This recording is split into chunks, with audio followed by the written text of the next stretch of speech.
And mga idol, good morning. Habang nag-intay tayo ng biyahe natin, may dumating tayo parcel. So, meron kasi tayo dito bakanting karete. Umorder tayo ng tali ng braided na gamit natin kasi ito yung mga makakapal natin. Kasi ito yung medyo pang long range natin. Maikli na to dahil naubos na kakasabit. So, ito meron tayong dumating dito. Ang sukat natin ito ay 0.30. Tingnan natin kung tama yung sukat na dumating sa atin. Ito yung mga pang long range natin na binibira.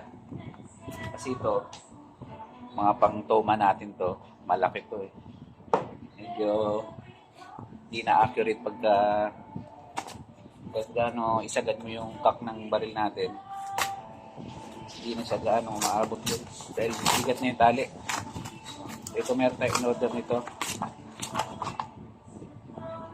Ayan, sabihin ko, sakto lang yung sukat. 300 meter. 300 meter. Ayan.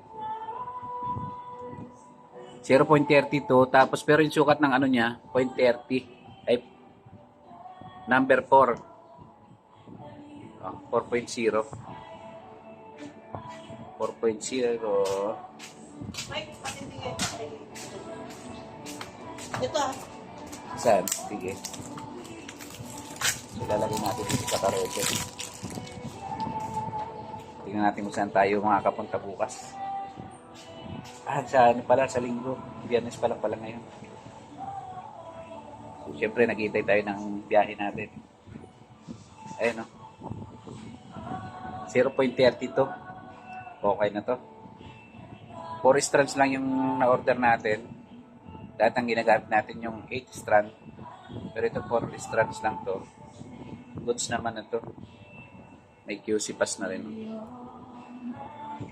Japan quality rin naman to. Silver fishing line. Nakikita tayo ng booking. So, ito natin ilalagay. Bukas, sana sa linggo. Ayan. Bahala na kung saan tayo pala rin sa linggo. Hindi tayo makakasama kay Tatay Efren ng linggo. Kasi pag linggo, hindi namabalis Tatay Efren. Yan, shoutout sa mga bibira ng linggo. Sana makasama. Tingnan natin. Dito natin lalagay. Ito yung mga available natin na tali. Oh. Okay, lagay muna natin to.